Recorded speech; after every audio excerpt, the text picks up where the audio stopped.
உலக தமிழர்களுக்கும் தமிழறிந்த மாந்தர்களுக்கும் தமிழன் தொலைக்காட்சியின் வணக்கம். இன்றைய அரசியல் அரங்கம் நிகழ்விற்கு இந்திய தேசிய காங்கிரஸின் தமிழ்நாடு செய்தி தொடர்பாளர் திருமிகு முருகையன் அவர்கள் கலந்து கொள்கிறார். அவரோடு நாம் பேசுவோம். ஐயா வணக்கம். வணக்கம். உங்களை காண்பதிலே மகிழ்ச்சி, உங்களோடு பேசுவதில் மகிழ்ச்சி. ரொம்ப நன்றி. கடந்த நாட்களில் முக்கியமாக தமிழ்நாடு அரசியலில் சில திருப்பங்களெல்லாம் நடைபெற்று கொண்டிருக்கின்றன. அவைகளை பற்றி நாம் பேசலாம் என்று எண்ணுகிறேன். நேற்று முன்தினம் இந்த பாட்டாளி மக்கள் கட்சியில் தந்தைக்கும் மகனுக்கும் ஒரு வார்த்தை போர், அதன் பிறகு சமரசம் என்ற ஒரு நிலைக்கு போய் அது சமரசம் ஆச்சா இல்லையான்னு தெரியல. இப்படிப்பட்ட ஒரு குழப்பமான சூழல் அந்த கட்சிக்குள்ளே நிலவுகிறது. எங்கள் கட்சி பிரச்சனை நாங்கள் பேசிக்கிறோம், நீங்கள் எது கேட்குறீங்கன்ற ஒரு கேள்வியவும் அன்புமணி முன்வைக்கிறார் ஊடகவியலாளர்களை நோக்கி. இதை நீங்கள் எப்படி பார்க்குறீங்க? இது கட்சி பிரச்சனையே இல்லை, குடும்ப பிரச்சனை. அதான் இன்னொன்று, வாரிசு அரசியலை நான் ஏற்க மாட்டேன். அப்படியா வாரிசு அரசியல் வரும் என்றால் நான் மன்னிக்கவே மாட்டேன். அதுதான், யாரும் அரசியலில் என்னுடைய வாரிசாக தலையிட மாட்டார்கள் என்று. அப்படி இருந்தால் என்னை என்ன வேணாலும் பண்ணிக்கங்கன்னு நான் சொன்னேன். அது சொன்ன வார்த்தையை நான் பயன்படுத்த வேண்டாம் சொன்னார், எனக்கு தண்டனை கொடுக்க சொல்லி. அப்படி சொன்ன பாட்டாளி மக்கள் கட்சியினுடைய அருமை தலைவர் ராமதாஸ் அவர்கள், மரியாதைக்குரிய ராமதாஸ் அவர்கள், இன்றைக்கு அவருடைய வார்த்தைகளை மீறி குடும்ப அரசியலை உள்ளே கொண்டு வந்ததனால் தன்னுடைய மகன் அன்புமணி ராமதாஸை கொண்டு வந்து தலைமை பொறுப்பு கொண்டு வந்தார், எம்பி ஆக்கினார், மத்திய அமைச்சராக்கினார். அதற்கப்புறம் அவருடைய மனைவி கொண்டு வந்து இப்போ எம்பி தேர்தலில் நிற்க வச்சாங்க. இப்போது தன்னுடைய மகளுக்கு பிறந்த மகனை கொண்டு வந்து இளைஞரணியினுடைய தலைவராக அவரை கொண்டு வந்து நியமித்ததன் விளைவாக அதை விரும்பாத அன்புமணி அவர்கள் இப்பொழுது பிரச்சனையை கிளப்பியிருக்கிறார். இப்போ ராமதாஸ் ஐயா அவர்கள் குடும்ப அரசியலை விரும்புகிறார், ஆனால் அன்புமணி விரும்பலையா? அன்புமணி விரும்பலை, அதை பற்றி அவர் கருத்து சொல்லலை. சரி, ராமதாஸ் அவர்கள் கருத்து சொன்னதனால் அதை விமர்சனம் செய்கிறோம். அன்புமணி அவர்கள் விரும்பினாரா விரும்பவில்லையா? அவர் குடும்பத்திலேயே அவருடைய அக்கா பையன் மீது அவருக்கு நல்ல அபிப்பிராயம் அப்படிதான் சொல்லணும். அவர் நல்லா படிப்பாளியாக இருக்கிறார், அதெல்லாம் ஓகே. ஆனால் என்ன 3 மாதம் ஆச்சு, அதுக்குள்ளே அவருக்கு என்ன அரசியல் தெரியும்? அவரை கொண்டாந்து இளைஞரணியினுடைய தலைவராக மாற்றுவதா உருவாக்குவதா என்பதிலே அவருக்கு கருத்து வேறுபாடு இருக்கிறது. அது அவருக்கு துணையாக இருப்பார், அது அன்புமணிக்கு துணையாக அவர் இருப்பார் என்று வேற ராமதாஸ் அவர்கள் சொன்னார். அப்பொழுது அவர் இல்லை அதெல்லாம் எனக்கெல்லாம் அந்த மாதிரி எல்லாம் வேண்டாம் அப்படின்னு அப்போ தான் ஆரம்பித்தார். அவருடைய ஆதங்கத்தை வெளிப்படுத்திய நேரம் அது தன்னுடைய அக்கா மகன் தானே வந்துட்டு போகட்டும்னு நினைக்கிற அந்த உள்ளம் அவருக்கு இல்லையோ, அல்லது அவருக்கும் ஏற்கனவே கருத்து வேறுபாடோடு இருந்ததனுடைய வெளிப்பாடு தான் அன்புமணியினுடைய இந்த வார்த்தைகளா என்பதெல்லாம் அவர் குடும்ப பிரச்சனை தான்.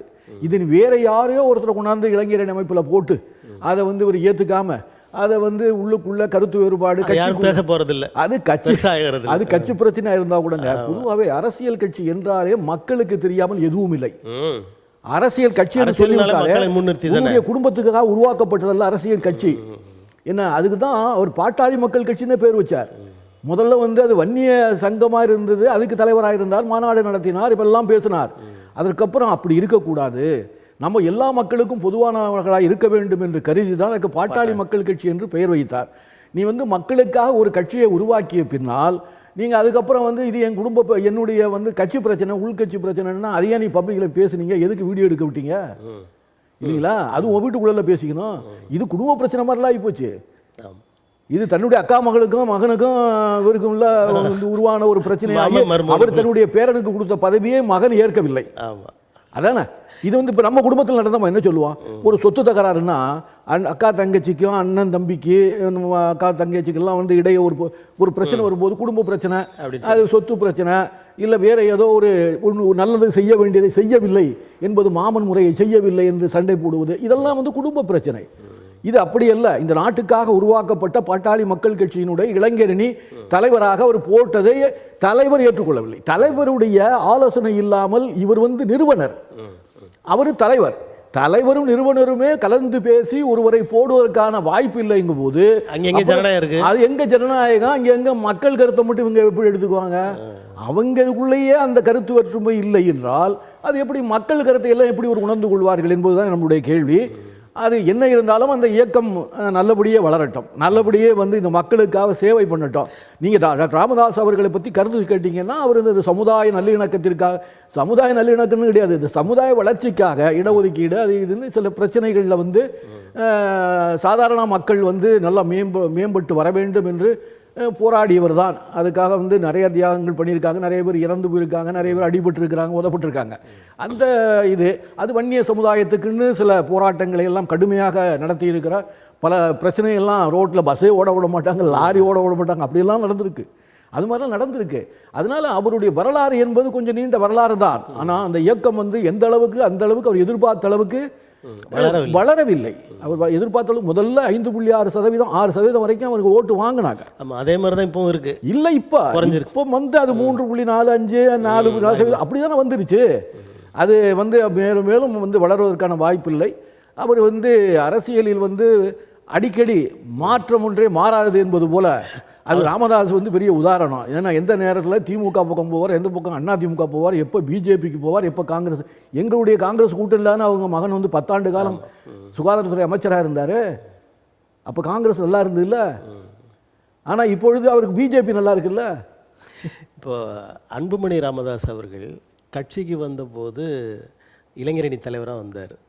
அவர் வந்த காலங்கள் அதுக்கு முன்னாடி அவர் உறுப்பினராக இருந்து ரொம்ப நாள் இருந்து வந்தாரா, இல்லை உடனே வந்துட்டாரா? ஏன்னா இவர் 4 மாதம் தானே ஆகுது, இவர் இந்த பதவிக்கு தகுதியானவர் இல்லைன்னு சொல்கிறாரு. அவர் எப்படி அவருடைய கடந்த கால வரல? அவர் வந்து உறுப்பினராக ஆயிருக்கலாம். நீங்கள் பாட்டாளி மக்கள் கட்சின்னு சொல்கிறதுக்கு முன்னாலேயே வன்னியர் சங்கத்திலேயே ஒரு உறுப்பினர் வந்து ஆயிருப்பார். அதுக்கப்புறம் வந்து அது கட்சியாக உருப்பெற்ற பொழுது அது பாட்டாளி மக்கள் கட்சியிலையும் ஆரம்பத்திலேயே அவர் வந்து வெளிப்படையாக வந்து செயல்பட்டாரா, ஏதாவது பதவி வகித்தாரா, செயல்பட்டாரா என்பதெல்லாம் முக்கியமல்ல. ஆனால் வந்து உறுப்பினராக இருந்திருப்பார். ஆனால் அவர் காலத்தில் இந்த கட்சி வளர்ந்திருந்தால் அவருக்கு ஒரு செல்வாக்கு இருந்திருக்கும். அப்படி ஒன்றும் இல்லை. அவர் ராமதாஸ் கொஞ்சம் அந்த கட்சியை வளர்த்து வச்சிருந்ததுனால, அவர் அமைத்த சிறப்பான அந்த கூட்டணி முடிவுனால அவர் வந்து எம்பியாக வெற்றி பெற்றார். அமைச்சராக 10 ஆண்டு காலம் சிறந்த முறையில் பணியாற்றினார். அதில் ஒன்றும் மாற்று கருத்தில்லை. சிறந்த முறையில் எங்களுடைய இயக்கத்தினுடைய கூட்டணி அரசத்தில் அவங்க நல்ல சிறந்த முறையில் பணியாற்றினார். பல இதெல்லாம் கொண்டு வந்தார். இந்த 100க்கு ஃபோன் பண்ணுறது, இந்த இதெல்லாம் வந்து இல்லையா, அந்த இதெல்லாம் அவர் தான் ஆரம்பித்து துவக்கி வச்சார். அதெல்லாம் வந்து சில நல்ல முடிவுகள்லாம் பண்ணியிருக்காரு, நான் இல்லைன்னு சொல்ல மாட்டேன். அதை பற்றி இங்கே விமர்சிக்க நான் தயாராக இல்லை. ஆனால் வந்து அவர் வந்து அப்படி பண்ணுறாருக்கும் போது இவர் ஏற்கனவே அவர்கிட்ட கலந்து பேசியிருக்கணும். உங்களுடைய அக்கா மகனை நான் போட போகிறேன், நான் அப்போ அறிவிக்க போகிறேன்பா, பார்த்துக்கப்பா, ஏதாவது கருத்து இருந்தால் சொல்லுப்பா அப்படின்னு அவர் கேட்டிருக்கணும். அப்பா கேட்டிருக்கணும் பிள்ளைய. சரி, புள்ள அப்பா தானே அவர் சொல்லிவிட்டார், அமைதியாக இருந்திருக்கலாம். இந்த கட்சியினுடைய நிறுவனர் சொல்லிவிட்டார், பிறகு நைட்டு பேசிக்குவோம், நாளைக்கு கூட பேசிக்குவோம். அப்பா இருந்திருக்கலாம். இப்போ இன்னும் ஒன்று அறிவிச்சுட்டா உடனே அது சட்டமாகி விட்டதா என்ன? ஒன்று அறிவிச்சுட்டா அது வந்து இன்னும் பெரிய விஷயம் இல்லை. அறிவிச்சிட்டாரு, மறுபடியும் நாளைக்கு பேசி ஒரு முடிவெடுத்தால் சிறிய மாற்றம், என்னுடைய அறிவிப்பில் ஒரு மாற்றம் அப்படின்னு சொல்லி அறிவிக்க போறீங்க. இல்லைன்னா மகனை சமாதானப்படுத்த முடிஞ்சா சமாதானப்படுத்தி விட்டுருங்க, முடிஞ்சு போச்சு இல்லை ஐயா. இப்போ இதில் இவர் தான் நிறுவனர், அதாவது ரொம்ப நிறைய நெருக்கடிகளை சந்தித்து இந்த கட்சியை வளர்த்துருக்காரு எல்லாம் சொல்லலாம். ஆனால் அதே நேரத்தில் அவருடைய பேச்சு, நான் நிறுவன கட்சி, நான் சொல்கிறத தான் கேட்கணும் அப்படின்ற அந்த ஒரு ஆணவம் மாதிரி இல்லைன்னா வெளியில் போங்க அதையும் சொல்லிவிட்டாரு. அது சொல்லக்கூடாது. இப்போ சீமான் பேசுகிற மாதிரி இல்லை, அது மாதிரி அது பேசுனது ஒரு சமயம் அவர் வயது அதிகமாகி விட்டதனால் கொஞ்சம் எல்லை மீறி எல்லாம் பேசுகிறாரோ, ஒரு அரசியல் சூடாயிட்டார் அப்படி தான் சொல்லணும். இல்லை, ஏற்கனவே ஏதோ முரண்பாடு இருக்குது அவங்களுக்குள்ள, பேசியிருந்திருக்காங்க. அந்த அளவுக்கு பேசுகிற அளவுக்கு நான் தான் நிறுவனர், நான் சொல்கிறத தான் நீ கேட்கணும், அப்படி இல்லைன்னு சொன்னால் போ, வெளில போ, நேரடியாக கையை காட்டி சொன்னார். அன்புமணி ராமதாஸை பார்த்து யாராக இருந்தாலும் வெளில போய் நீ போ அப்படின்னு கையை காட்டினார். அது மாதிரி அந்த அளவுக்கு கட்சியை விட்டு வெளியே போகணும்னு சொல்கிற அளவுக்கு அவர் ஏன் எகிர்னாரு, அந்த அளவுக்கு அவர் எப்படி டென்ஷன் ஆகிறாரு. நான் சொல்கிறது மாதிரி வயது முதிர்ந்து விட்டதுனால அவருக்கு அந்த பொறுமை காக்கப்படவில்லையோ என்று தான் நம்ம கருத வேண்டியிருக்கு. அது சொல்லிவிட்டதுனால் அன்புமணி ராமதாஸ் ஒன்றும் மறுபடியும் சந்திக்க நாளை ஏற்று போய் சந்திச்சார்ல, நேற்று போயிட்டாங்க. அதனால் அவர் ஏதோ அவர் அப்பாவுக்குள்ள உரிமை எதை ஒன்றாலும் சொல்லலாம். ஆனால் அது வீட்டில் சொல்லணும். வீட்டில் மகனை என்ன ஒன்றாலும் சொல்லலாம், அடிக்கலாம், திருப்பி அணைச்சிக்கலாம், அதெல்லாம் நம்ம வீட்டுக்குள்ள. ஆனால் ஒரு பொது அரசியல் கட்சி என்று வந்து விட்டால் அதனுடைய பொதுக்குழுவில் நூற்றுக்கணக்கான பேரை உட்கார வச்சுட்டு நீங்கள் வந்து நீ இல்லைன்னா நீ போ அப்படின்னா மற்றவன் எப்படி அன்புமணியை மதிப்பான் இல்லைங்களா? நீங்கள் வந்து நீ இருந்தாயிரம் இல்லைனா போ அப்படின்னா, ஐயோ நிறுவனரே சொல்லிவிட்டாரியா, இருந்தாயிரம் இல்லைனா போன்னு சொல்லிட்டாரியா அவரை அன்புமணியை, இனிமேல் நம்ம என்னையா அவர் மதிக்கிறது அப்படின்னு நினச்சிட்டா என்ன பண்ணுறது? அதனால தான் அந்த அதுக்கு தான் அவர் என்ன உடனே அறிவிக்கிறாரு, எனக்குன்னு ஒரு தனியாக அலுவலகம் இருக்குது, நான் ஃபோன் நம்பர் தரேன், நீங்களாம் அங்கே வாங்க அப்படின்னா எங்கள் அப்பா பார்க்க போனால் என்கிட்ட வாங்குங்கிறாரு. அங்கேயே அவங்களுடைய ரியாக்ஷனை வந்து உடனுக்குடன் காட்டுவது, இவர் வயது முதிர்ந்தவர் என்பதனால் அவர் காட்டியது என்று சொன்னால், இவர் நல்லா படித்த வயது ஆவல் இன்னும் படித்த டாக்டரு, ஆனால் அவரே அவசரப்பட்டு நான் தனியாக ஒரு அலுவலகம் வச்சுருக்கிறேன், நீங்கள் வாங்க உங்கள் ஃபோன் நம்பர் தரேன், நான் ஃபோன் நம்பர் தரேன் வாங்கன்னு சொல்கிறது, உடனடி அறிவிப்பை அந்த இடத்துல சொன்னது வந்து அது கூட பொறுமை இழந்து அவரும் டென்ஷன் ஆகிட்டார். இப்போ அதே நாளில் அவர் வெளியே இருக்கிறார், கொஞ்சம் நேரம் கழித்து மருத்துவரையாகவும் வெளியில் போகிறாங்க. அப்போ வந்து அன்புமணி வாழ்க அப்படின்னு இவர் காரை மறைச்சு கோஷமிட்ட அந்த நிகழ்வு எப்படி பார்க்குறீங்க? இல்லை அதுக்குன்னு இதுங்க சார், இப்போ இவர் தலைவராக இருக்கிறாருக்கும் போது அவரால் போடப்பட்ட நிர்வாகிகள், அவரால் நியமிக்கப்பட்டவெல்லாம் கட்சியில் இருக்காங்கல்ல, அவங்க வந்து நமக்கு தானே அவர் தானே மரியாதை கொடுத்து நமக்கு பதவி கொடுத்தாரு. அதனால் விசுவாசமாக இருக்கு. இவனை ராமதாஸ் வந்து கொடுத்த மரியாதை எல்லாம் பல பேருக்கு இருக்குது. தலித் எழுமலை வரைக்கும் அவரெல்லாம் எம்பி ஆக்கி மந்திரி ஆக்கி எல்லாம் பண்ணியிருக்காரு. அவருடைய காலத்தில் அவர் போட்டவங்க இன்னும் கொஞ்சம் பேர் இருக்கிறாங்க. அதில் வந்து இப்போ இவர்னு வந்த பிறகு, இவர் தலைவர்னு வந்த பிறகு தமிழ்நாடு பூராவும் நிர்வாகிகளை நியமிச்சிருக்கார் இல்லையா? அப்போ தனக்கு பதவி கொடுத்தது அன்புமணி, அவரை வாழ்கன்னு கோஷம் போடுறது நம்மளுடைய கடமை, செய் நன்றி அப்படி நினச்சி கோஷம் போட்டிருப்பாங்க. அதனால வந்து ராமதாஸை அவர்கள் புறக்கணித்து விட்டார்கள் என்று நாம் எடுத்துக்கொள்ளக்கூடாது. அன்புமணியை நீங்கள் விடாதீர்கள், அன்புமணியை நீங்கள் வைத்துக்கொள்ளுங்கள், அன்புமணியை வந்து நீங்கள் அனுசரித்து போங்கன்னு ராமதாஸுக்கு அட்வைஸ் பண்ணுறது மாதிரி வேணால் எடுத்துக்கலாம்.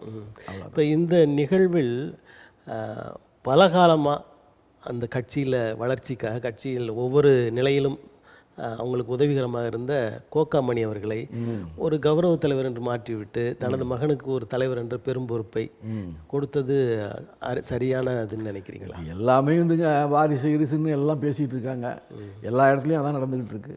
உடனே ராஜீவ் காந்தி ராகுல் காந்திக்கு வந்துடுவாங்க, இந்திரா காந்தி நேருவிலேருந்து அப்படி பேசுவாங்க. அதை எதாக இருந்தாலும் யார் என்ன முடிவெடுத்தாலும் மக்கள் எடுக்கிற முடிவு தான் நீ அரசு பதவிக்கு வர முடியுமே தவிர கட்சி பதவிக்கு வேண்டுமென்றால் யார் வேண்டுமென்றாலும் என்ன பதவி வேணாலும் அவர் கொடுக்கலாம். அவர் கட்சிக்கு தலைவர், நிறுவன தலைவர் இல்லை தலைவர் அப்படிங்கிற அடிப்படையில் யாருக்கு வேணாலும் என்ன வேணாலும் பதவி கொடுக்கலாம். ஆனால் இந்த நாட்டு மக்கள் ஆதரித்து வாக்களித்தால்தான் நீங்கள் வந்து அரசு பொறுப்பிலோ அரசு நிறுவனங்களிலோ போக முடியும். இவருடைய வாரிசு என்பதனால் ஓட்டு போட்டு விடுவதில்லை. இப்போ அன்புமணியினுடைய மனைவி நின்றார்கள், அவருடைய மனைவி தான். ஆனால் இத்தனைக்கும் வந்து வன்னியர்கள் அதிகமாக வாழக்கூடிய அந்த தொகுதியிலேயே அவரால் வெற்றி பெற முடியவில்லை இல்லைங்களா? தலித் எழுமலை வந்து ஒரு தலித் இனத்தை சேர்ந்தவரை வந்து பாட்டாளி மக்கள் கட்சி சார்பில் கொண்டு போட்டு அவர் வெற்றி பெற்று மந்திரி ஆகிவிட்டார். எனவே மக்கள் பார்த்து என்ன நினைக்கிறார்களோ அதுதான் முடிவே தவிர என்னதான் வாரிசுனாலும் கூட இது ஒன்றும் முடியாட்சி இல்லை. முடியாட்சின்னா மன்னர் வந்து இப்போ ராஜராஜ சோழன் ராஜேந்திர சோழனுக்கு முடிச்சு விட்டுட்டு போகலாம், அது வேறு. ஆனால் இதில் வந்து நீங்கள் வந்து பதவி கொடுக்கலாம், அதை மக்கள் அங்கீகரிக்கிறார்களா, மக்கள் ஏற்கிறார்களா, வாக்களிக்கிறார்களா, ஏற்றுக்கொண்டு வாக்களிக்கிறார்களா அப்படின்னு தான். இப்போ என் கட்சிக்கே வந்து நீங்கள் ராகுல் காந்தியை நாங்கள் தலைவராக ஏற்றுக்கொண்டு செயல்படுகிறோம் என்றால் வாரிசை மட்டும்தான் இந்த காங்கிரஸ்காரர்கள் ஏற்றுக்கிறார்கள், மற்றவர்கள் ஏற்றுக்க மாட்டாங்கன்னா அல்ல. இந்தியா முழுவதும் பிரபலமான ஒரு தலைவர் வேணும் எங்களுக்கு. இந்தியா முழுவதும் பிரபலமானவர் பிரச்சாரம் பண்ணால் மக்கள் லட்சக்கணக்கில் கூடி அவருடைய பேச்சை கேட்குற அந்த நிலை இன்னைக்கு இந்தியாவில் வந்து அவருக்கு தான் இருக்குங்கிறதுனால தான் நாங்கள் ஒரு தலைவராக ஏற்றுக்கிறோம். அவரை விட சிறந்த அறிவாளியே இல்லையா, அவரை விட சிறந்த பொருளாதார மேதை இல்லையா அப்படின்லாம் இல்லை. அது மாதிரி இருந்ததாக தான் மன்மோகன் சிங்கை டாக்டர் மன்மோகன் சிங் அவர்களை அழைத்து நாங்கள் பிரதம பதவி கொடுத்தோம்னு சொன்னால், நாங்கள் என்ன தான் வாரிசாக இருந்தாலும் என்ன தான் உயர்ந்த பெரிய குடும்பத்தினுடைய பிள்ளைகளாக இருந்தாலும் கூட எனக்கு அது வேண்டாம். நீங்கள் வாங்க, நீங்கள் இந்த நாட்டினுடைய பொருளாதாரத்தை வளர்ப்பதற்கு தகுந்த மனிதர் நீதான், தகுதி படைத்த ஒரு மேதை, உலகமே பார்க்கின்ற ஒரு உன்னதமான மனிதர் என்ற அடிப்படையில் தான் என் மரியாதைக்குரிய சோனியா காந்தி அவர்கள் அவரை கூப்பிட்டு உலகமே ஆச்சரியப்பட்டதுங்க. நம்பிக்கை அவர் காப்பாற்றுறார். ஆமா, உலகமே ஆச்சரியப்பட்டதுங்க. நீங்க வந்து இவர் தான் பிரதமர் ஆவாருன்னு அவரே நினைக்கல, யாருமே நினைக்கவில்லை. நினைக்காதவர்கள் ஐ நாமினேட்டட் டாக்டர் மன்மோகன் சிங் சொல்லும் போது காங்கிரஸ்லேயே அதிர்ச்சி ஏற்பட்டது, எல்லா உலகமே அதிர்ச்சி ஏற்பட்டது. இப்போ கூட தலைவர் கார்கே அவர்களை நியமித்ததும் கூட எவ்வளவு பெரிய விஷயம். அதனால் வந்து நீங்கள் இந்த வாரிசு இதை சொல்லி எப்பவுமே தொடர்ந்து காங்கிரஸை கொச்சைப்படுத்துவதற்கு இந்த வார்த்தைகளை பயன்படுத்துவதை என்னால் ஏற்க முடியாது. அப்படி பார்த்து என்ன சொல்லும்போது ராமதாஸ் குடும்பம், அப்புறம் கலைஞர் குடும்பம், அப்படி வரிசையாக போகுது இல்லை. அது மாதிரி பிஜேபியில் எவ்வளோ பேர் இருக்காங்க. சுஷ்மா ஸ்வராஜினுடைய பிள்ளைங்கள்லாம் இல்லையா, இல்லை வந்து எல்லாரும் இருக்காங்களே. அமித்ஷாவினுடைய மகன் வந்து எப்படி அவ்வளோ பெரிய இந்த இதுக்கெல்லாம் வந்தார், இந்த கிரிக்கெட் இதுக்கு தலைவரெல்லாம் எப்படி வந்தார். சும்மா சாதாரண குடும்பமாக இருந்தால் கொண்டு வந்துடுவோம், அவ்வளோ ஈஸியாக கொண்டு வந்துடுவாங்களா? அதனால் நீங்கள் வாரிசு என்பது அவரவர்கள் சொல்லிக்கொள்ளலாம், அது வந்து இயற்கை. அவரோடு எப்பவுமே தன்னுடைய பிள்ளை நல்லா வரணும்னு ஆசைப்படுவது தந்தையினுடைய கடமை. அது மாதிரி கூட ஆசைப்படலாம். ஆனால் மக்கள் ஏற்றுக்கொண்டால்தான் நீ பாராளுமன்றம் சட்டமன்றம் என்ற பொறுப்பிலே வந்து உட்கார முடியும், பதவிகளை வகிக்க முடியும், மக்களுக்கு சேவை செய்ய முடியும். மக்களுக்கு பதவி இல்லாமலே சேவை செய்தவர்கள் ஆயிரக்கணக்கான பேர் இருக்கிறாங்க. எந்த பதவி இல்லாமையே மக்களுக்கு சேவை செய்ய முடியும். இருந்தாலும் அதிகாரத்தோடு அந்த சேவை மனப்பான்மையை நிறைவேற்றிக் கொள்வதென்றால் நீ அரசு பொறுப்புக்கு வர வேண்டும். சாதாரணமாலாம் எல்லாமே செஞ்சிட முடியாது இல்லையா? அதனால வந்துங்க இந்த வாரிசுன்னு சொல்லி ஒரு நல்லவரை புறக்கணிப்பதோ, வாரிசு என்று சொல்லி நீங்கள் பல கெடுதல்களை இந்த சமுதாயத்துக்கு செய்கிறவர்களை ஏற்கவே கூடாது. அதில் எனக்கு உடன்பாடு. ஆனால் நீங்கள் அந்த ஏன் பெரிய குடும்பத்து பிள்ளையோ இல்லையோ, ஆனால் அவர் இந்த சமுதாயத்துக்கு செய்ய வேண்டிய நல்ல பணிகளை அவர் செய்வாரேயானால் அது யார் வீட்டு பிள்ளை என்பதெல்லாம் பார்க்க வேணாம். சரி, கலைஞர் வீட்டு பிள்ளை என்பதனால ஸ்டாலின் வந்து முதலமைச்சராகவே ஆகக்கூடாதா? அவர் தலையில் எழுத்தாது. அப்படி இல்லை.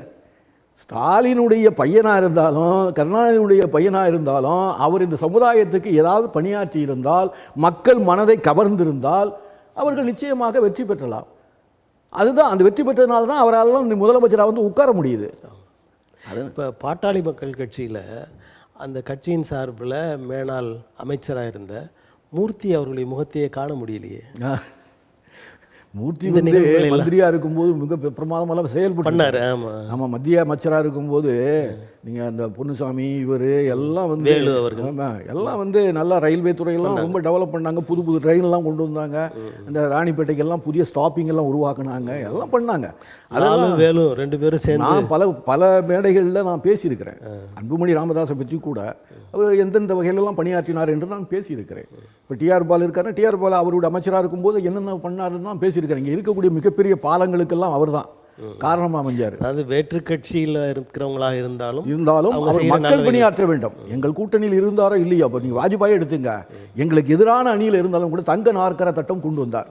அது வந்து நாட்டுக்கு தேவையானது. இந்த வளருகின்ற இந்த வளர்ச்சி பொருளாதாரத்தில் வந்து நிறைய வண்டிகள் போக்குவரத்து இருக்குது. எல்லாம் இருக்கும்பொழுது நீங்கள் தங்க நாற்கர திட்டம் என்பது ஒரு சிறந்த திட்டம் அவர் கொண்டு வந்தார். ஆண்டுக்கு 15,000 கிலோமீட்டர் வந்து அவர் போட்டு கொண்டிருந்தார். எங்கள் தலைவர் டாக்டர் மன்மோகன் சிங் வந்த பிறகு 35,000 கிலோமீட்டர். அப்போ வந்து யார்? நம்ம டிஆர் பாலு சாலை போக்குவரத்துறை அமைச்சர், கப்பல் போக்குவரத்துறை அமைச்சர்.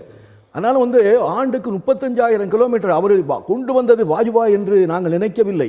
அவர் கொண்டு வந்த திட்டம் நல்லது, இந்த நாட்டுக்கு சிறந்தது என்றால் அதை நாங்கள் 2 மடங்கு பெருசாக்கணும், 3 மடங்கு பெருசாக்கி இந்த நாட்டில் வந்து இன்றைக்கி சென்னையிலேருந்து கன்னியாகுமரிக்கு 7-8 மணி நேரத்தில் போகிறோம்னு சொன்னால் அதுக்கு தங்க நாற்கர திட்டம் தான் காரணம்.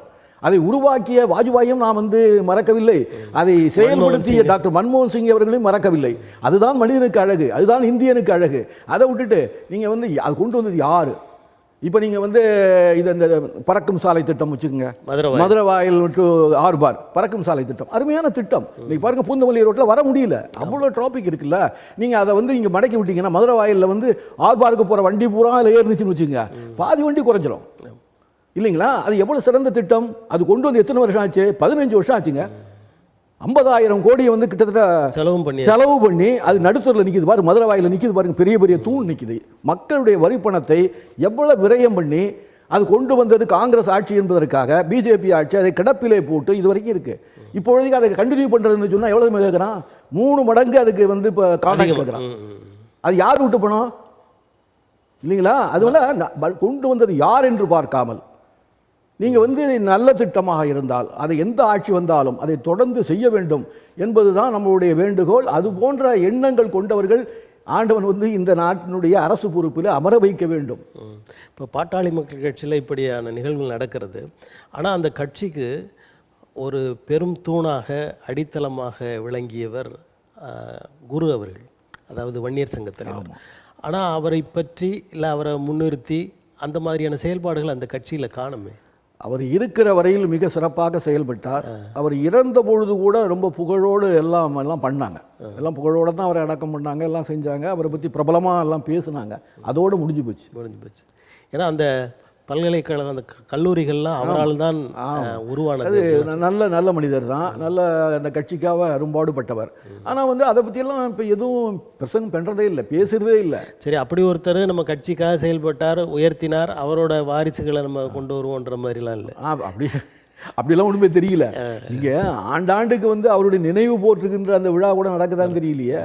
இந்த விஜயகாந்த் இறந்துட்டார் முதலாம் ஆண்டு, என்ன பெரிய பிரபலமாக பண்ணுறாங்க, ஏதோ அவர் செய்த சேவைக்கு ஏதோ ஒரு நன்மை ஏதோ பண்ணுறாங்க இல்லையா, அது என்ன எத்தனை ஆண்டு காலம் நீடிக்கும் நமக்கு தெரியாது, ஆனால் வந்து பண்ணுறாங்கல்ல. அது மாதிரி நீ வந்து அந்த குருவுக்கு வந்து அட்லீஸ்ட் அந்த ஊர்லேயாவது ஒரு பிரபலமாக பண்ணணும், பண்ணல. அதுதான் இப்போ இந்த பாட்டாளி மக்கள் கட்சியில் கோகாமணி அவர்களோ குரு அவர்களோ தான் 2ஆம் இடத்தில் இருக்க வேண்டும், இருப்பார்கள் அப்படின்னு நினைத்த காலத்தில் அன்புமணியை உள்ள புகுத்தி அவருக்கு முதலிடம் கொடுத்திருப்பது, அதை எப்படி பார்க்குறீங்க நீங்கள்? அதுதான் நான் ஏற்கனவே சொல்லிட்டேன். அது ராமதாஸ் அவர்கள் மரியாதைக்குரியவர் வந்து அவர் சொன்னதை செய்யலை. அந்த சொன்னதை செய்திருந்தார்னா அவருடைய புகழ் இன்னும் உயர்ந்திருக்கும். அவருடைய பேச்சு வாரிசு அரசியலை எதிர்க்கிறார், யாரையும் தன் குடும்பத்திலிருந்து யாரையும் அழைத்து வந்து அந்த பதவிகளை கொடுக்கவில்லை அப்படின்னு இன்னும் கொஞ்சம் மரியாதை கூட்டி பேசுவோம், வேற ஒன்றும் இல்லை. இப்போ அவர் கொண்டு வந்து அவரை நிறுத்தினார், அதனால ஒன்றும் இல்லை. அன்புமணி வந்து இந்த கட்சியை வளர்த்து இந்த சமுதாயத்துக்கு பெரிய தொண்டாற்றினால் தப்பு ஒன்று, ஒரு பெரிய டாக்டருக்கு படித்தவர் அவர் இந்த சமுதாய தொண்டு ஆற்றினால் நம்ம ஒன்றும் வெறுக்க போகிறதில்ல. பட் ராமதாஸ் அவர்கள் சொன்னது அப்படி, அது சொல்லி இருக்கக்கூடாது, அவசரப்பட்டு சொன்னார், சொன்னதை நிறைவேற்றுகின்ற அந்த இது இல்லையே அவர்கிட்ட. இதை கூட அவசரப்பட்டு சொல்லியிருக்காரு, இதுவும் அவசரப்பட்டு தான். அந்த முதல்ல அவசரப்பட்டு சொன்னதை பாட்டாளி மக்கள் கட்சியில் உள்ள 2ஆம் கட்ட தலைவர்கள் வந்து பெரிதாக கருதவில்லை, அதை வந்து விட்டு விட்டார். சரி, ஏதாவது ஒரு மகன் தானே இருக்கட்டும், இவர் இருந்தாருன்னா அவர் இருந்தாருன்னா அவரையும் நம்ம தலைவராக ஏற்றுக்கோன்னு தான் மணி போன்றவர்கள்லாம் ஏற்றுக்கிட்டு அவங்க ஒன்றும் அதில் பெரிய பிரச்சனை பண்ணலை. ஆனால் இதில் கூட பெரிய பிரச்சனை பண்ணலை, இதில் கூட பெரிய மறுபடியும் 2 பேரும் சேர்க்கணும். கட்சியினுடைய 2ஆம் கட்ட தலைவர்கள் வந்து இந்த பிரச்சனையில் வந்து எந்த எதையும் எழுப்பலை, எந்த கேள்வியும் எழுப்பலை. இது தகப்பன் பிள்ளைகளுக்குள்ளேயே இந்த கேள்வி எழுந்து பிரச்சனையை இவங்களே உருவாக்கிட்டாங்க. அமைதியாக இருந்த கட்சியில் வந்து ஒரு உடச்சலை கொடுத்த இப்போ பொதுக்குழுலேயே அவங்க வந்து இந்த நடக்கிற ஆட்சியை எடுத்து எறிய வேண்டும் அப்படின்ற நிலையில் தான் பேசியிருக்காங்க, அப்படி தீர்மானம்லாம் போட்டிருக்காங்க. அப்போ இவர்கள் திராவிட முன்னேற்ற கழக கூட்டணிக்கு வரமாட்டாங்கன்ற ஒரு செய்தியை சொல்கிறாங்க.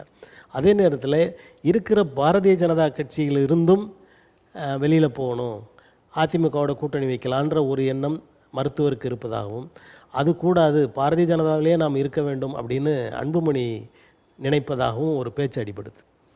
அதாவதுங்க, திராவிட முன்னேற்ற கழக ஆட்சியை போக்க வேண்டும் என்று சொல்லுவது ஒரு பக்கம், உடனே அடுத்தது என்ன சொல்கிறாங்க, 15% வன்னிய மக்களுக்கு கொடுத்தா நாங்கள் சேர்ந்துருவோம், நாங்கள் எந்த விதமான இதுவும் இல்லாமல் நிபந்தனை இல்லற்ற ஆதரவு திமுக கொடுப்பாங்க. அப்போ அந்த ஒன்று தானே உங்களுக்கு கொள்கை?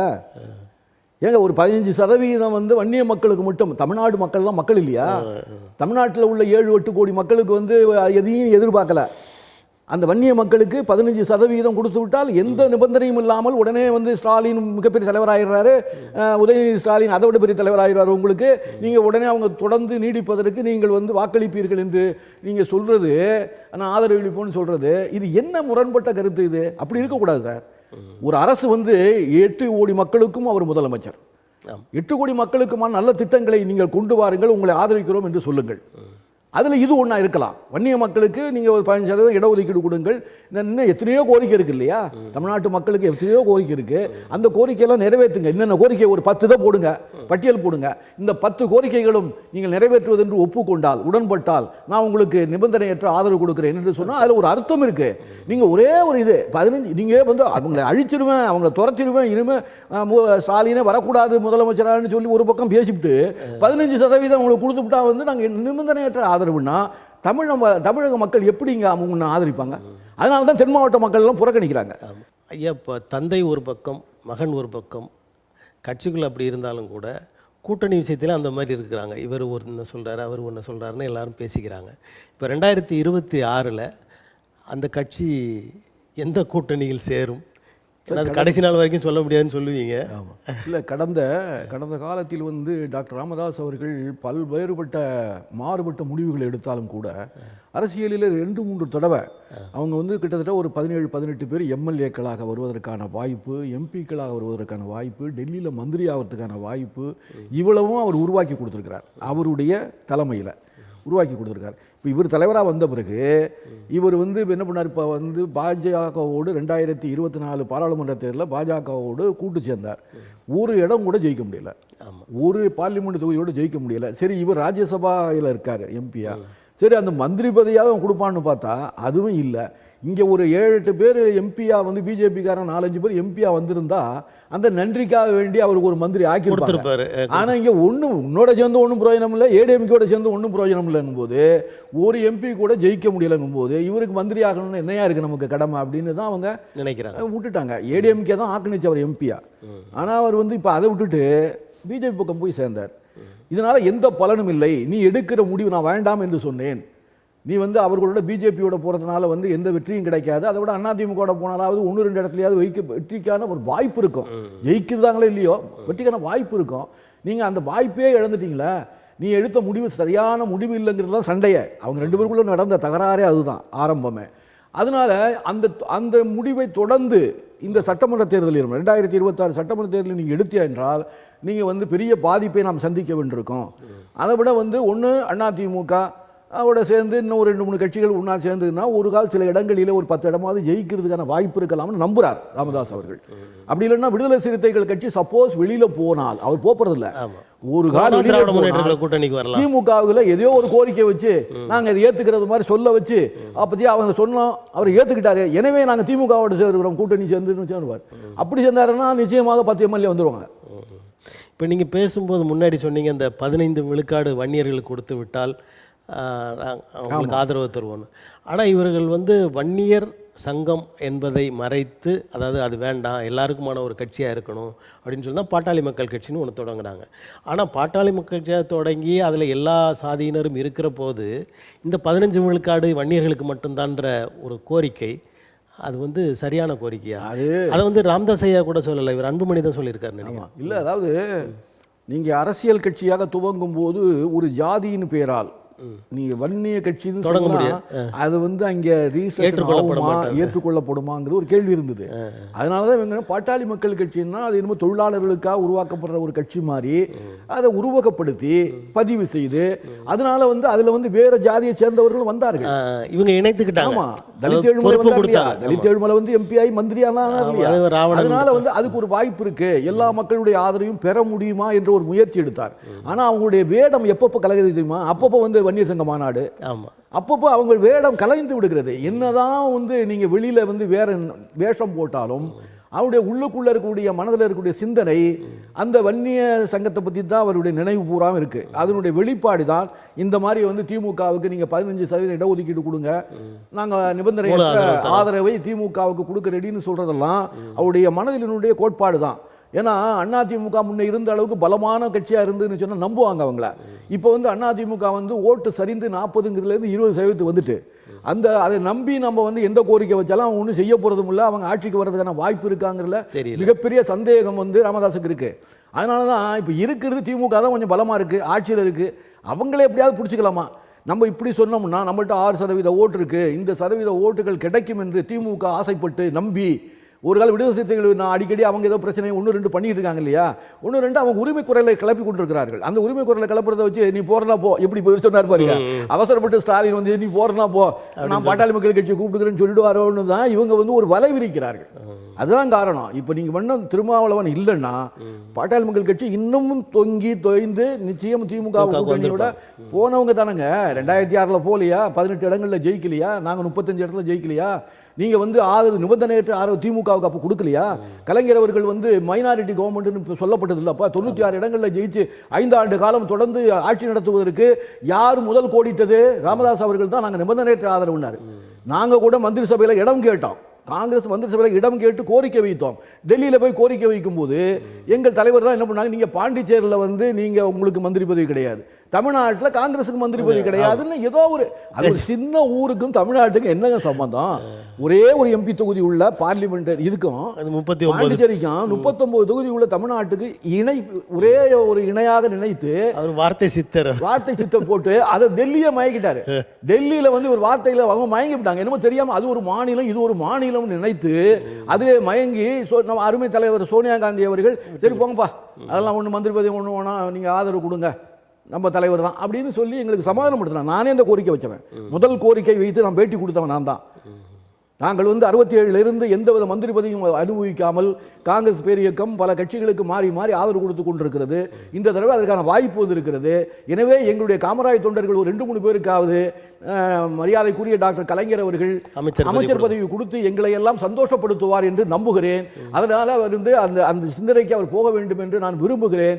எங்கள் டெல்லி தலைமையை அந்த கோரிக்கையை நாங்கள் வைத்திருக்கிறோம். அதை கலைஞர் அவர்கள் ஏற்க வேண்டும் என்று கோரிக்கை விடுகிறேன். இதுதான் நான் வந்து டிவியில எல்லாம் பேசுறேன்ல, இதுக்கு அடிப்படை காரணமே இந்த பேட்டியை கொடுத்தவன் சத்தியமூர்த்தி பவன்ல நான் தான். இந்த பேட்டி கொடுத்தனால தான் அங்கே இருந்த டிவிக்காரவங்க என்ன இவ்வளவு சிறப்பாக பேசுறாரு, இவர் டிவியில கூப்பிடணும். எங்க கட்சி தொடர்ந்து கூப்பிடாரு. எங்க கட்சி சொல்லி நான் முதல்ல வரல. நான் வந்து டிவியில பேசி 4 வருஷம் கழிச்சு தான் என்னை வந்து செய்தி தொடர்பாளராக தமிழ்நாடு காங்கிரஸ் அறிவித்தது. 4 வருஷம் நான் தொடர்ந்து அந்த டிவி இதெல்லாம் வந்திருந்தாங்கல்ல, அந்த கேமராக்காரவங்க எல்லாம் வந்து பார்த்துட்டு நான் பேசின பேட்டி தான் முதல்ல நான் தான் கோரிக்கை முதல்ல வச்சேன். அதுக்கப்புறம் எங்க சுதர்சனம் இருந்தார் தலைவரா. அப்புறம் அவர் அந்த கோரிக்கையை வந்து கட்சியினுடைய சட்டமன்ற கூட்டு தலைவர் இதையும் பேசினார். இருந்தாலும் டெல்லி தலைமை ஏற்கவில்லை. ஏற்காத பொழுது நாங்கள் தலைமை சொல்வதை கட்டுப்படுகிறோம். நானே அந்த பேட்டில் சொன்னேன், நாங்கள் என்ன கோரிக்கை வைத்தாலும் எங்கள் தலைவர் சோனியா காந்தி என்ன சொல்கிறாரோ அதற்கு கட்டுப்படுவோம் என்று தான் சொல்லி நான் முடித்தேன். அது வந்து உடனே வந்து என்னாச்சு, அவங்க சொன்னாங்க, நாங்கள் கட்டுப்பட்டுட்டோம். அவர் அதுக்கு இன்னொரு காரணம் என்ன தெரியுமா, நாங்கள் இப்படி ஒரு விவாதம் நடத்தி கொண்டிருக்கும் பொழுதே பாட்டாளி மக்கள் கட்சி தலைவர் ராமதாஸ் அவர்கள் நாங்கள் எந்த நிபந்தனையும் இல்லாமல் திமுக அரசை ஆதரிக்க தயாராக இருக்கிறோம்னு 18 பேரை கையில் வச்சுன்னு சொல்லிட்டார்.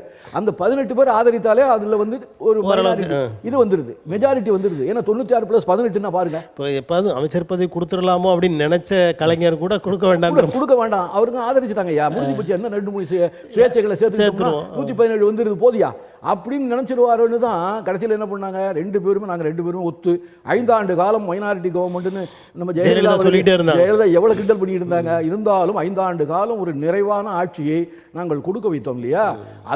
அதுபோல நீங்க வந்து என்னதான் சொன்னாலும் கூட நீங்க வந்து பாட்டாளி மக்கள் கட்சிக்கு வந்து அந்த சிந்தனையெல்லாம் அவன் எங்க வேணாலும் போறதுக்கு தயாரா இருப்பாங்க. அதுதான் உண்மை. அதில் வந்து நான் கொள்கை பிடிப்பாடு அதெல்லாம் சும்மா என்னை பொறுத்தவரையில் அதை ஏற்றுக்க முடியாது. இப்போ வந்து என்ன தெரியுமா, அவர் வந்து அன்புமணி ராமதாஸ் வந்து பிஜேபி கூட போகிறதுனால் நம்ம எம்பி ஆகிறோமோ எம்எல்ஏ ஆகிறோமோ மந்திரி ஆகிறோமோ இல்லையோ, அவர் வந்து அவர் மேலே 1-2 வழக்கு இருக்குது. அந்த வழக்கு ஏதாவது ரைடு போட்டு ஏதாவது இடி வந்துருமோ பயம், அதை ஏதாவது பிரபலப்படுத்திடுவாங்களோ, அதை வந்து தொடர்ந்துருவாங்களோ, அதுவெல்லாம் இல்லாமல் நம்ம அமைதியாக அவசரமாக அவங்க ஆதரிச்சுட்டு போயிட்டே இருப்போம். நமக்கு என்னையா இந்த கொள்கையாவது கோட்பாடாது அப்படின்னாலும் அவர் போகிறாரு. இவர் என்ன தெரியுமா, இவருடைய பேச்சுக்கும் பிஜேபிக்கும் சம்மந்தமே இல்லை. ஆமாம் இல்லைங்களா. நீங்கள் ஜாதிவாதி இடஒதுக்கீடு கொடுக்கணும், கணக்கு எடுக்கணும், ஜாதிவாரி கணக்கை பற்றி இவர் முக்கியமாக பேசுகிறாரு. அவங்க அதை எடுக்கிறதே இல்லை. அப்போ என்ன கோட்பாடு, உன்னுடைய ஒரே கொள்கை என்ன சொன்னீங்க, 15% கொடுங்க நாங்கள் திமுக ஆதரிக்கிறேன்னு சொல்கிறது ஒரே கொள்கை சொல்லி உன்னுடைய கோட்பாடே நீங்கள் மாற்ற தயாராக இருக்கக்கூடிய ராமதாஸ் அவர்கள் இதை அங்கே வைக்கணும்ல. ஆமாம், இந்த கோரிக்கை மொத்தமாக அவங்க புறக்கணிக்கிற ஒரு கட்சி பிஜேபி, அவங்களை எப்படி நீங்கள் ஆதரிக்க முடியும்? ஆதரிச்சுட்டு இருக்கீங்கல்ல. அப்போ உங்கள் கொள்கைக்கும் கோட்பாடுக்கும் நீங்கள் வந்து அரசியல் முடிவுகளுக்கும் தேர்தல் முடிவுகளுக்கும் சம்மந்தமே இல்லாமல் இருக்குது. அதனால தான் இவர் இப்படி பண்ணுறாரு. இவர் என்ன நினைக்கிறாருன்னு கேட்டீங்கன்னா, நம்ம வந்து அதிமுகவோடவோ இல்லை திமுகவோட போனோம்னா அதிமுகவோட போனால் அட்லீஸ்ட் ஒரு 10 எம்எல்ஏ 4-5 எம்எல்ஏவாவது வரலாம். சரி, திமுக கூட்டணிக்கு போனோம்னா அமைச்சரவையில் பங்கே பெறலாம், அந்த வாய்ப்பு இருக்கு. இது வந்து ராமதாஸ் தெரியுது. அதனால வந்து தன்னுடைய எதிர்கால சிந்தனையை வச்சு அவர் வந்து இந்த பக்கம் வர நிற்கிறார், பிஜேபியை விட்டு வெளியே வர வேண்டும் என்று ஆசைப்படுகிறார். ஆனால் அன்புமணி அவர்கள் அவர் இதையெல்லாம் மறந்து விட்டு அது ஒரு மாறுபட்ட கருத்தில் இருக்கார். அங்கே வந்து டெல்லி தொடர்பு அதிகம். இங்கே காங்கிரஸ் உள்ள எல்லா தலைவரையும் அவருக்கு நல்லா தெரியும். ஏன்னா வந்து 10 வருஷம் மந்திரி. அது மாதிரி வந்து இப்போ பிஜேபி கூட நெருக்கமாக எல்லா தலைவர்களும் அவர் பேசி பழகிட்டாரா. அதனால நமக்கு அந்த போதியா இது என்னையா குடிச்சிட்டு உள்ள குதிரை ஓட்ட வேணாம், நம்ம வந்து டெல்லி அரசியல் பண்ணுவோம் அப்படின்னு அவர் நினைக்கிறார். அடிப்படையை மறந்துடுது அப்படி நினைக்கிறாரு.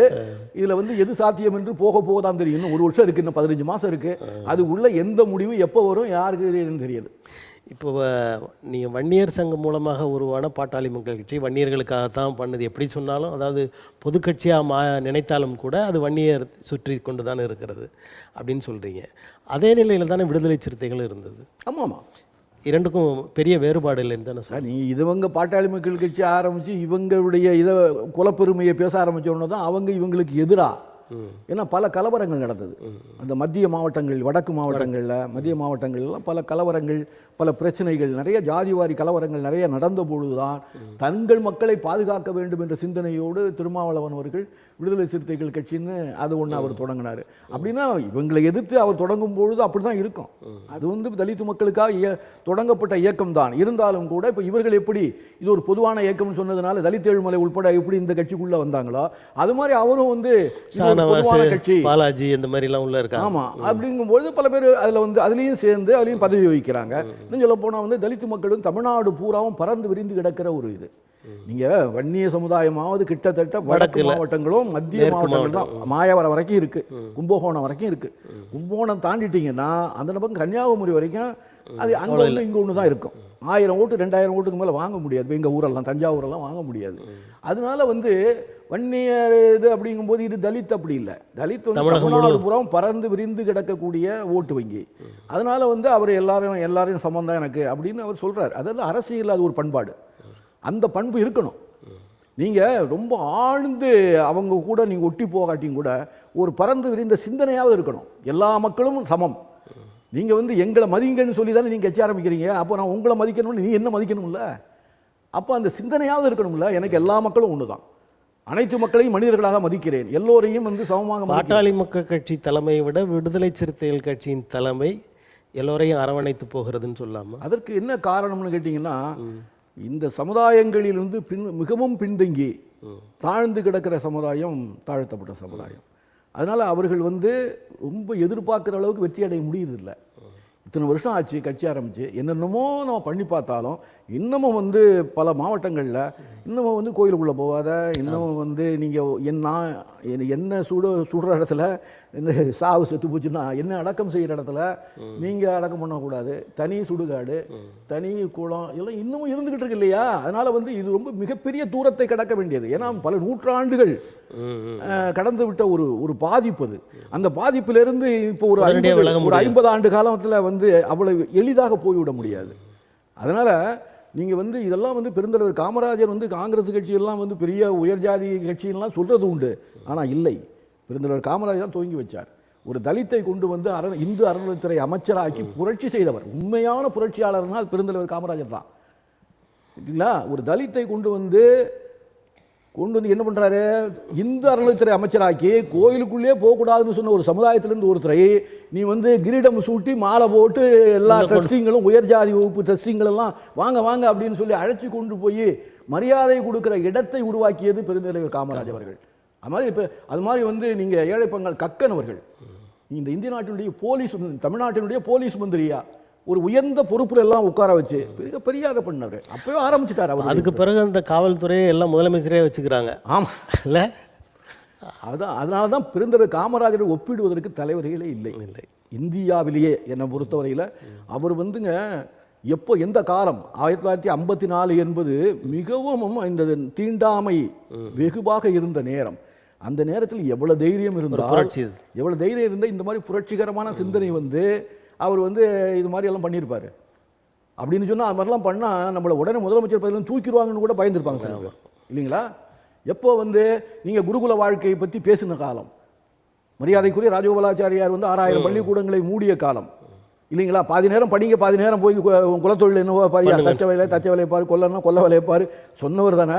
அப்போ வந்து இவர் எவ்வளோ புரட்சிகாரராக இருந்தார்னா, ஆட்சிக்கு வந்து 6000 பள்ளிக்கூடங்களையும் திறந்து மேற்கொண்டு 12000 பள்ளிக்கூடங்களை தமிழ்நாட்டில் திறந்து எல்லோரும் படியுங்கள், உங்களுக்கு மதிய உணவு கொடுக்குறேன், சாப்பாட்டை பற்றி கவலைப்படாதீங்க, நீங்கள் வந்தீங்கன்னு சொன்னால் உங்களுக்கு வேண்டிய படிப்புக்கு வேண்டிய பாட புத்தகங்களை இலவசமாக தருகிறோம், உடை சீருடை, பணக்காரன் ஏழை என்ற வித்தியாசம் எந்த மாணவருடைய மனதிலும் வந்துவிடக்கூடாது என்பதற்காக சீருடை கொடுத்து, பள்ளிக்கூடத்து பாட புத்தகங்களை கொடுத்து, மதிய உணவு கொடுத்து, இவ்வளவையும் கொடுத்து இன்னைக்கு 7% இருந்த படிப்பை வந்து இன்னைக்கு எவ்வளவு கொண்டு வந்திருக்கிறோம்? இன்னைக்கு வந்து ஆரம்ப கல்வியில் 90% வந்துட்டோம். நம்ம 90% மேலே வந்துட்டோம். உயர்கல்வியில் வந்து 52% வந்திருக்கிறோம். இந்தியாவே மொத்தத்தில் 30% இருக்குது.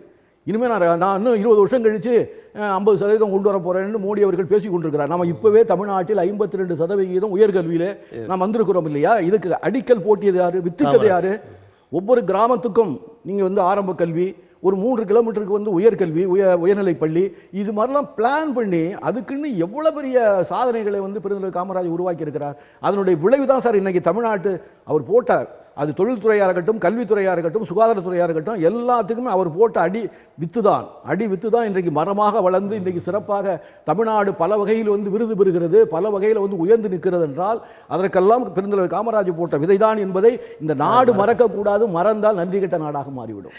சரி, இந்த அடுத்த ஒரு இதுக்கு போவோம். அதாவது அம்பேத்கர் என்று சொல்வதை விட கடவுள் பெயரை சொன்னால் உங்களுக்கு சொர்க்கமாவது கிடைக்கும் அப்படின்னு சொல்லி உள்துறை அமைச்சர் அமித்ஷா பேசிய பேச்சு, அதை பற்றி உங்களது கருத்து சொல்லுங்கள். அதாவதுங்க அவங்க மனதில் உள்ள இருக்கக்கூடிய அந்த கொதிப்பு, அம்பேத்கரை பற்றி அவர்களுக்கு உண்மையிலேயே மரியாதை இருக்குமானால், நீங்கள் இந்த அரசியல் சட்டம் உருவாக்கப்பட்டு நீங்கள் 75 ஆண்டு காலம் ஆனதுனுடைய ஒரு விழா மாதிரி நீங்கள் எடுக்கிறீங்க, அதுக்காக ஒரு தீர்மானத்தை கொண்டு வந்து பேசுகிறீங்கன்னா, எல்லா அமைச்சர்களாக இருக்கட்டும், மந்திரியாக இருக்கட்டும், இப்போ எம்பியாக இருக்கட்டும், எல்லாருமே அம்பேத்கர் பேரை 2 தடவையாவது சொல்லி தான் அவங்க பாராட்டி பேசுவாங்க இல்லையா? இப்போ அந்த நேரத்தில் அவரை பாராட்டாமல் இருந்தால் அவரை ஏன் சொல்லாமல் இருக்கீங்கன்னு கேட்கலாம். ஆமாம், நீங்கள் ஒரு 10 பேர் ஆளுக்கு 2-3 தடவை சொல்லி பாராட்டினாலே 10-20 முறை சொல்லிட்டாங்க. என்னையா அவனை கொதிக்குதுங்க உள்ள, இன்னும் வெறும் அம்பேத்கர் அம்பேத்கர் அம்பேத்கர்னு சொல்லிகிட்டே இருக்கிறாங்களே மாறி மாறி. இன்னும் அம்பேத்கர் அதை விட நீங்கள் சாமி பேரை சொல்லுங்க ஐயா, தெய்வத்தின் பேரை சொல்லுங்க, அவனுக்கு மோட்சமாவது கிடைக்கும். அப்போ சொல்லாதவனுக்கெல்லாம் நரகம் கிடைக்குமா?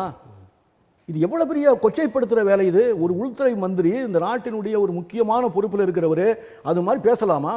தெய்வத்தின் பேரை சொல்வதற்கும் அம்பேத்கர் பேரை சொல்வதற்கும் என்ன இருக்குது? அங்கே தெய்வத்துக்கு விழா எடுத்துருக்கிறீங்க.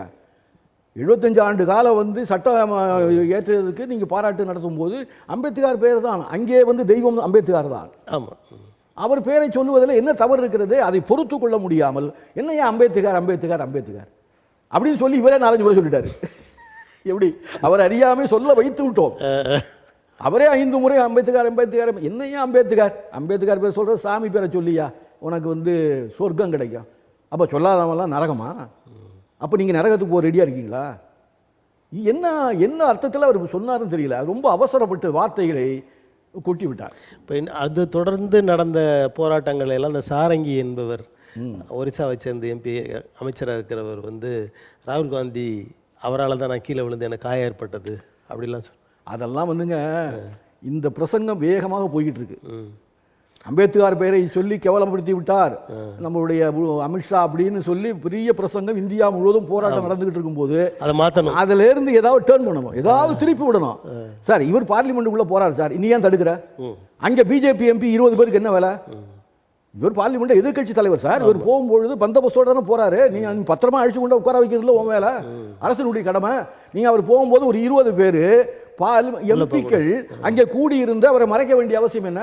அவரை மறைச்சு விடும் பொழுது இப்படி தள்ளி இருக்காரு, இப்படி தள்ளிக்கிட்டு அவர் உள்ள போறாரு. ஒரு கூட்டத்துக்கு கூட போறாங்க, தலைவர் 4 பக்கம் சுத்துவாங்க, ஆர்வ கோளாறு, நம்ம கட்சி தொண்டர்கள் சுத்துவாங்க. உடனே தலைவர் என்ன பண்ண, வழிவிடு அப்படின்ட்டு போறோம் இல்லையா? அது மாதிரி இப்படி தள்ளிருக்காரு. இப்படி தள்ளின உடனே இந்த பக்கத்தில் நின்னா இருப்பார் ஒரு எம்பி, பிஜேபி எம்பி, அவர் வேலைப்பட்டு அவர் விடலை, அதுக்கு பின்னால் நின்னா இருப்பாருங்க, அவர் வயசானவர், அவர் போய் விழுந்துட்டாரு. அவ்வளோதான். இது அன்ஃபார்ச்சுனேட்டாக அது ஒரு சம்பவம். உடனே அப்போ அதுக்காக என்ன பண்ணிட்டாங்க, கார்கே அதுக்கப்புறம் வந்தவரை அவரை பிடிச்சி தள்ளி விட்டு அவர் காலில் அடிபட்டு போச்சு இல்லைங்களா? இதெல்லாம் ஒரு அநாகரிகமான செயல். இது அசம்பாவிதமாக நடந்து விட்டதை பெரிதுபடுத்தி அவர் தான் தள்ளி விட்டார். என்ன அவ்வளோ கேவலமாக ஒரு ஆளை பிடிச்சி தள்ளி விட்டுட்டு அந்த நாடு உருப்பிட்டுருமா? அந்த அளவுக்கு கேவலமாக ராகுல் காந்தி நீங்கள் பார்க்குறீங்க. அதில் ரொம்ப கொச்சைப்படுத்துகிற ஒரு விஷயம். அதை திசை திருப்புவதற்காக இப்போ இந்த அம்பேத்கர் பற்றி அவர் கூறிய கூற்று பாரதிய ஜனதா கட்சிக்கு ஒரு அதாவது பின்னடைவை நிச்சயமாக பின்னடைவுங்க. ஏற்கனவே எந்த தலித்து மக்களும் அவங்களுக்கு ஓட்டு போடுறது இல்லை. இருந்தாலும் ஒரு 5% 2% அவங்களுக்கு ஓட்டு போடுற மக்களும் இருக்கிறாங்க, இல்லைன்னு சொல்ல முடியாது. ஏன்னா அதுக்குன்னு ஊருக்கு ஒரு 4 பேரை வச்சுருப்பாங்க, தலைவர்களை வச்சுருக்காங்க. அப்படி வச்சுருக்கும்போது அவங்களுக்குன்னு ஆதரவு, நல்லதோ கெட்டதோ யோசிக்காமல் ஓட்டு போடுறவங்க 5 பேர் இருப்பான். அந்த நேரத்துக்கு நீ ஏதாவது கொடுக்குற பணத்துக்காகவோ இல்லை பேசுகிற பேச்சுக்காகவோ ஓட்டு போடுறவங்க இருப்பாங்க. அப்படி இருக்கக்கூடிய மக்களும் இப்பொழுது நம்ம தலைவர் ஐயா, நம்ம இதய தெய்வம் ஐயா அம்பேத்கரையே சொல்கிறது கேவலம்னு சொன்ன அமித்ஷா இருக்கக்கூடிய பிஜேபிக்கு இனிமேல் ஓட்டப்படக்கூடாதுன்னு சபதம் எடுத்திருப்பான். இந்தியா முழுவதும் நிச்சயமாக இதை எலெக்ஷனுக்கு முன்னால் சொல்லியிருந்தாங்கன்னு வச்சுங்க, முடிஞ்சிருக்காது. எலெக்ஷனுக்கு முன்னால் இருந்தால் ஆட்சிக்கு வந்திருக்க முடியாது. ஆமாம், இப்போ 29 வரைக்கும் இந்த மக்கள் நினைவு வச்சுருப்பாங்களா? நிஜமா இல்லை, அதுக்கு தான் அதுக்கு தான் பிரபலப்படுத்துகிற மாதிரி தான் இப்போ காங்கிரஸ் கட்சி தொடர்ந்து 2-3 நாள் ஊர்வலம் போராட்டம் அது இதுன்னு நடத்தியிருக்கிறாங்க. இது மக்கள் மனதில் நீங்கள் மற்றதெல்லாம் மறந்துடுவாங்க சார். நான் சோறு போடுறேன், அரிசி கொடுக்குறேன், கோதுமை கொடுக்குறேங்கிறதெல்லாம் கூட மறந்துடுவான் மக்கள். ஆனால் தன்னுடைய குலத்தினுடைய தலைவராக இதயத்தில் வைத்து அஞ்சலி செலுத்துகின்ற தலித்து மக்கள் நிச்சயமாக அம்பேத்கரை கொச்சைப்படுத்துவதை என்றைக்குமே மறக்க மாட்டார்கள். அப்படி மறந்துட்டாங்கன்னா ஆண்டவனுக்கு தான் வெளிச்சாது. இப்போ தமிழ்நாட்டில் நாங்கள் தான் எதிர்கட்சின்னு சொல்லி கொண்டிருக்கிற பாரதிய ஜனதா கட்சி, அண்ணா திராவிட முன்னேற்ற கழகம் யார் இந்த சார் அப்படின்னு அந்த அண்ணா பல்கலைக்கழக விவகாரத்தில் ஒரு தனது பதாகையை கொண்டு போய் இருக்கும்போது சரியாக செய்கிறார்கள் அப்படின்னு சொல்லி அண்ணாமலை சர்டிஃபிகேட் கொடுக்குறாரு. இதை எப்படி பார்க்குறீங்க நீங்கள்? சார், அதாவது அண்ணாமலை பல்கலைக்கழகத்தில் நடந்து விட்டது ஒரு துரதிருஷ்டவசமான ஏற்கக்கூடிய விஷயம் அல்ல. ரொம்பவும் ஒரு மட்டமான ஒரு இது அந்த சம்பவம் தான். அது வேற ஒன்றும் நம்ம ஒன்றும் அதை விட பெருசாலாம் ஒன்றும் பேச முடியாது. நாட்டில் எங்கெங்கேயும் எந்த ஆட்சியாக இருந்தாலும் ஒரு தனி மனிதன் இங்கொன்றும் அங்கொன்றுமாக தவறுகள், குற்றங்கள், கற்பழிப்பு இதெல்லாம் நடந்துக்கிட்டு தான் இருக்குது. அப்படி பட்டியல் போட்டோம்னா அதிமுக ஆட்சி நூற்றுக்கணக்கான இது பட்டியலின்கிட்டே இருக்குது. போடலாம் இல்லையா? பொள்ளாச்சி சம்பவத்திலேருந்து எல்லாம் போடலாம். அது மாதிரி ஒன்று நீ சொல்கிறது நம்ம ஆட்சி நடக்கலையான்னு நான் கேட்குறது, ஏன் ஆட்சி நடக்கல நீ சொல்கிறது, இப்படி சொல்லி அதை சமாதானப்படுத்தி இது நடந்து விட்டது ஒன்றும் பெரிய விஷயம் இல்லை, அவன் உன் ஆட்சியில் நடந்த மாதிரி தான் என் ஆட்சியில் நடந்து போயா அப்படின்னு சொல்கிறது பதில் இல்லை. கேட்ட கேள்விக்கு பதில் சொல்லணும். இங்கே நடந்த விஷயத்துக்கு என்னென்னு நம்ம பதில் சொல்லணும் இல்லைங்களா? அதனால் அது மிகவும் கண்டிக்கத்தக்கது. இப்போ அவனை உடனடியாக ஒரு 3 மணி நேரத்தில் அரெஸ்ட் பண்ணிட்டாங்க. அதெல்லாம் பண்ணிட்டாங்க. ஆமாம். இப்போ அவர் அந்த அம்மாவோ யாரோ, அதாவது இன்னொருத்தர் இருக்கிறார் அந்த சாருன்னு சொன்னது, அது யாரும் அதெல்லாம் விசாரிக்கட்டும். நான் அதெல்லாம் எந்த மறுக்கலையே. இப்போ அதை எடுத்துக்கொண்டு மகளிர் ஆணையம் வந்திருக்குங்க. எதிர்கட்சியாக தன்னை நிலைநிறுத்திக் கொள்வதற்கு இதை கையில் எடுத்திருக்குது அதிமுக, அது சரியானது தான் அப்படின்ற மாதிரி அண்ணாமலை சொல்கிறார். சார், இது அதிமுகவும் தான் போராட்டம் நடத்துது, அதிமுக தான் கண்டிக்குது, பிஜேபியும் கண்டிக்குது, இப்போ நாங்களே தான் கண்டிக்கிறோம். இப்போ என்ன நாங்கள்லாம் ஆதரிச்சுக்கிட்டு இருக்கிறோம்? எல்லாரும் கண்டிக்க வேண்டிய ஒரு விஷயம் சார். அது கண்டிக்க வேண்டிய விஷயம். அரெஸ்ட் பண்ணியாச்சு குற்றவாளியை. அதில் இன்னொருவர் சம்மந்தப்பட்டிருப்பார் உண்மையானால். இப்போ மனித உரிமை ஆணையத்தினுடைய அந்த அந்த அந்த குழு வந்திருக்கு, அவங்க விசாரிக்கிறாங்க. 3 IPS பெண்கள் அதிகாரிகள் என்ன வேணாலும் விசாரித்தா அதில் எந்த உண்மை வந்தாலும் யார் குற்றவாளியாக இருந்தாலும் அரெஸ்ட் பண்ணுங்க. யார் குற்றவாளியாக இருந்தால் அவனுக்கு தண்டனை கொடுங்க. அவனை அழைச்சி அரெஸ்ட் பண்ணுங்க, தண்டனை கொடுங்க. சட்டம் தன்னுடைய கடமையை முழுவதுமாக செய்ய வேண்டும். அதில் மாற்று கருத்து இல்லை. இதில் என்ன இருக்குது? இதில் அரசியல்லாம் பண்ணக்கூடாது. இல்லை அரசியல் பண்ணிக்கிட்டே போகிறதுனால தான் இந்த பம்பே விளையுது. இதனால தான் இந்த குற்றம் செய்கிறவனுக்கு தைரியம் வந்துடுது. நம்ம திமுக பக்கம் இருந்தோம்னு சொன்னால் நம்ம என்ன வேணாலும் பண்ணிவிட்டா அவங்க காப்பாற்றி விட்ருவாங்க. அதிமுக பக்கம் இருந்தால் அதிமுக ஆட்சியில் பொள்ளாச்சியில் அப்படி தானே பண்ணாங்க. எல்லாம் எவ்வளோ தன்னுடைய அரசியல் கட்சிக்காரன்னு சொன்னால் அவனை காப்பாற்றி விட்றானுவா. கிட்டத்தட்ட ஒரு 2 வருஷம் கழித்து அதுக்கப்புறமா அரெஸ்ட் பண்ணுற வேண்டிய கட்டாயம் வருது. இதெல்லாம் அரசியல் பின்புலத்தில் போகிறவன் எல்லாருமே யோக்கியம் கிடையாது. அரசியலில் வர்றவன் எல்லாருமே எல்லா தகுதியும் படைத்தவன் நியாயமானவர்கள் என்று சொல்லி நம்மளை மெம்பர் ஆக்குறது இல்லை. நான் இருக்கிறேன் 60 வருஷமாக காங்கிரஸ் கட்சியில். நான் நியாயமானவன், உத்தமன் என்று சர்டிஃபிகேட் வாங்கி கொண்டு காட்டிட்டாங்க, மெம்பர் ஆக்கியிருக்காங்க. இல்லை. அதனால் யார் வேணாலும் எந்த தவறு செய்கிறவங்க கூட திட்டமிட்டு தவறு செய்வதற்கென்றே அரசியல் கட்சியில் பங்கெடுக்கிறவர்கள்லாம் இருக்கிறார்கள். கொள்ளடிப்பதற்காக, லஞ்சம் வாங்குவதற்காக, திருடுவதற்காக எல்லா தவறுகளை செய்கிறவர்கள் எல்லாம் ஒரு குரூப் அது இருக்க தான் செய்யும். எல்லா கட்சியிலையும் இருக்கும். இன்னைக்கு பிஜேபியில் மிகப்பெரிய குற்றங்கள் செய்தவர்கள் தான் அதிகமான பேர் இன்னைக்கு மெம்பராக இருக்கிறாங்க பிஜேபியில்னு கேள்விப்படுறோம். அது கூட நான் ஆதாரபூர்வமாக என்று சொல்கிறதுக்கு ஒன்றும் இல்லை. ஆனால் நிறைய பேர் குற்றவாளிகளாக பதியப்பட்டவர்கள், ஏற்கனவே தேடப்படுபவர்கள் எல்லாருமே பிஜேபியில் மெம்பராக இருக்கிறாங்க. அதுக்காக அவங்களெல்லாம் நீங்கள் சர்டிஃபிகேட் வாங்கிட்டா சேர்த்தீங்க. அதுவே இது எல்லாம் அங்கொன்றும் இங்கொன்றுமா நடக்கிற சம்பவங்களை உடனடியாக அந்த ஆட்சி நீங்கள் நடவடிக்கை எடுக்கிறதா, நடவடிக்கை எடுத்து அது தண்டனை கொடுக்கிறதா, அதுதான் பார்க்கணுமே தவிர அதை நீ அரசியல் பண்ணி சும்மா அதில் ஒரு 10 ஓட்டு வாங்கிடலாம் நினைக்கிறது அது கொச்சைத்தனமான ஒரு போக்கு என்று நான் கருதுகின்றேன். நன்றி. உங்களது கருத்துக்களை தமிழன் தொலைக்காட்சி வாயிலாக மக்களுக்கு தந்தமைக்கு எங்களது நன்றி. நன்றி சார், ரொம்ப நன்றி சார்.